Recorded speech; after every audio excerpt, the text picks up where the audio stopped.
you can actually have a higher rate of return and run out of money sooner than somebody that has a lower rate of return, because the issue comes down to volatility. That's what it comes down to. It comes down to volatility, and do you have a methodology that accounts for volatility? So I always tell people, when you're retiring, there's two things you don't know, and these are two variables. One is you don't know how long you're going to be in retirement, don't know when you're going to die, and secondly, you don't know what the markets are going to do. Yet your distribution method has to account for these two massive variables. It has to. So you have to account for those, and that comes down to volatility.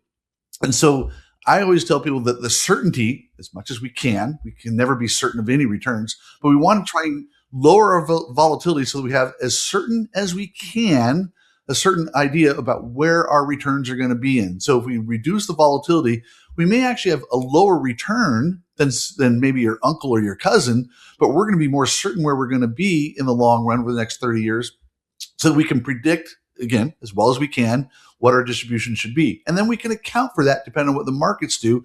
If the markets go down a little bit, we can adjust our distribution slightly. And the typical person, it's only a couple $100 a month, but that couple $100 a month that you may adjust makes all the difference in the world. And so some of them may take out $4,000 a month. If the market goes down, the actual number is around 16%. If it goes down, if your portfolio drops that much, we simply tighten our belt from $4,000 to say $3,700 a month. And when I explain that to people, they go, "That's all I got to do."